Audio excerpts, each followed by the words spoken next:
Brahmamudi serial కనకం real life story తెలిస్తే వామ్మో అనకుండా ఉండలేరు. ఆ స్టోరీ ఏంటో ఇప్పుడు చూసేద్దాం. నా వీడియోస్ని చాలామంది చూస్తున్నారు కానీ లైక్ ఇవ్వడం లేదు. వీడియోని ఎండ్ వరకు చూసి ఒక లైక్ ఇస్తారు కదూ. బుల్లితెరపై సూపర్ హిట్గా నిలిచి మంచి రేటింగ్ని సొంతం చేసుకున్న సీరియల్స్లో బ్రహ్మముడి కూడా ఒకటి.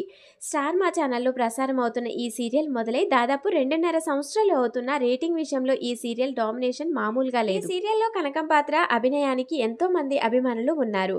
కనకం పాత్రను పోషించిన ఈ నటి పేరు నీపా శివ కాగా, చూడడానికి తెలుగమ్మాయిలా కనిపించే ఈ నటి తమిళమ్మాయి కావడం గమనార్హం. ఈమె కొన్ని సినిమాలకు కొరియోగ్రాఫర్గా పనిచేశారనే విషయం చాలా మందికి తెలియదు. ఒక యూట్యూబ్ ఛానల్కి ఇచ్చిన ఇంటర్వ్యూలో నీపా ఆసక్తికర విషయాలను చెప్పుకొచ్చారు.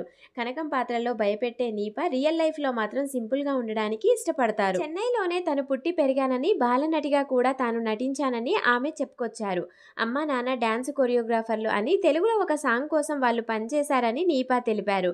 తాను కేవలం 10వ తరగతి వరకు మాత్రమే చదివానని చెప్తున్న నీపా ఇంగ్లీష్లో మాత్రం అలవోకగా మాట్లాడతారు. పిల్లల నుంచి తాను ఇంగ్లీష్ నేర్చుకున్నానని ఆమె వెల్లడించారు. తెలుగులో తొలిసారి సీరియల్లో నటిస్తున్న సమయంలో నాకు తెలుగు రాదని సాక్షి రంగారావు గారు తిట్టారని, నా కూతురికి డయాబెటీస్ ఉందని నీపా పేర్కొన్నారు. నా పెద్ద కూతురు వయసు 10 సంవత్సరాలు అని, నా కూతురికి డయాబెటీస్ ఉందని ఆమె తెలిపారు.